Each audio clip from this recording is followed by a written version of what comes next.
There comes a moment when you realize the hardest part of growth is not the big decision. It is what happens after the excitement fades, after the playlist ends, after the people who cheered for you go back to their own lives. You are left with a normal day, a tired mind, a few doubts, and a choice that looks almost too small to matter. But that small choice is where your life changes, not in one dramatic scene, not in one perfect breakthrough. Change begins when you decide to stay with it when it feels ordinary. When you keep your word after the emotion is gone. When you do the next useful thing, not because it is easy, but because it is yours to do. This is the power of staying in the work. Most people do not fail because they are weak. They fail because they expect the path to keep feeling inspiring. They think confidence should arrive before action. They think discipline should feel natural before they practice it. They think progress should always look visible, obvious, and exciting. But real progress is often quiet.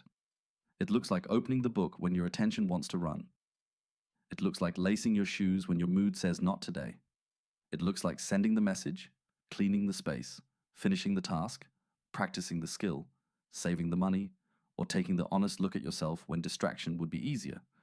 Nobody claps for most of those moments, and that is exactly why they matter. Because the version of you that you are trying to become cannot be built only when life feels good.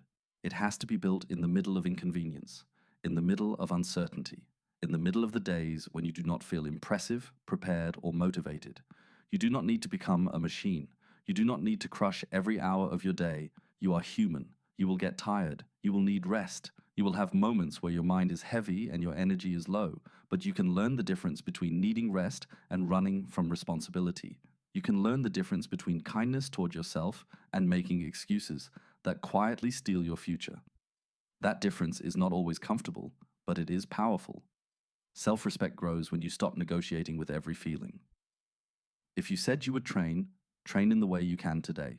Maybe it is not your best session, maybe it is shorter, maybe it is slower. But you still showed your identity, who is in charge. If you said you would study, study for the next focused block.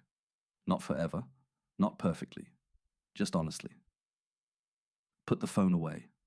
Clear the desk. Read the page. Work the problem. Write the sentence. Let your future self see that you can be trusted. If you said you would change your habits, do not wait until your whole life is organized. Start with the next meal, the next hour, the next conversation, the next choice. A better life is not built in theory. It is built in contact with reality. The mind often asks for proof before it believes, so give it proof. Every completed action becomes evidence. Every promise kept becomes a brick. Every time you choose the harder good over the easier escape, you strengthen the quiet belief that says, I can depend on myself. That belief is different from arrogance. Arrogance needs attention. Real confidence can work in silence. Real confidence does not need to announce itself to every room. It knows what has been done when nobody was watching. And if you have fallen off, listen carefully. You are not finished. You are not disqualified. You are not behind beyond repair. Falling off is information. It shows you where the system was weak, where the temptation was strong, where the plan was too vague, or where you were trying to carry too much without support. Do not turn a mistake into an identity. You missed a day. Good. Learn. You lost focus. Good. Reset. You avoided the hard conversation. Good. Prepare and return. The goal is not to live without slips.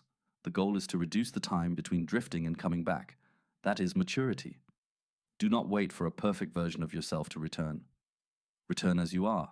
Return tired. Return embarrassed. Return uncertain.